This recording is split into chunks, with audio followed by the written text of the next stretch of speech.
Okay, leadership. We got good, we got better, and we got best. My son had a coach this last year that was horrible, but he was the only one that was willing to coach and showed up for the position. So he's what we got, and if that's all you get, great. There's plenty of politicians and actors and business owners that they're the only ones willing and show up for the position. Great. Okay, that's good.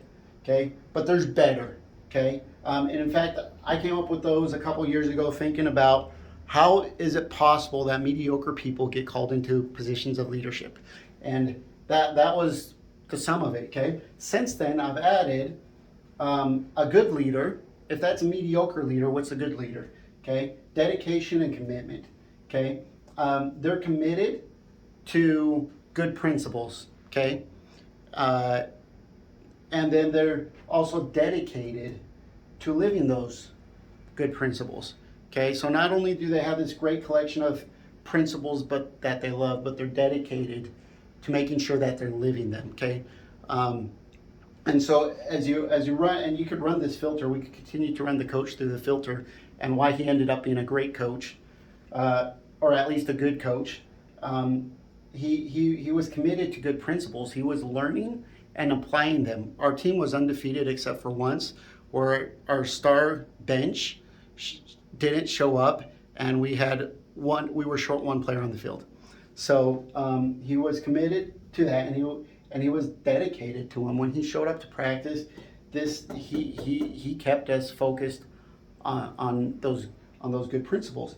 And so he wasn't always on time. He didn't always show up, but we had a great season because of him and him having those four squares. Now, I don't know him personally, so I can't move him into the great position, but what would that look like? Okay, so you got available, transparent, and mastery. Let's talk about mastery first.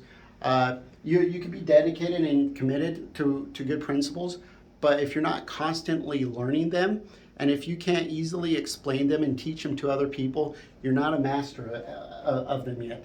Okay? Can you write me a bullet point on how to do what you do and do it on the spot and quickly? Okay? Mastery. Okay? That comes into availability, right? Can people come to you as a resource when they need it? How available are you to share that mastery with them?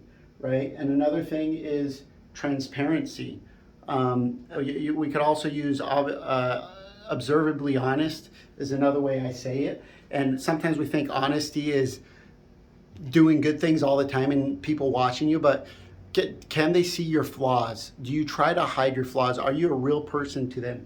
Okay, so availability, transparency, mastery, those three in the middle come from different places. I do want to give credit to the book Influencer, which kind of helped me very simplify this concept right here. I have seen it in many other courses and many other books, but the Influencer, great book, great source for this. So there you go. You got good enough leader, good leader, and great leader. You get the point. Thanks for watching.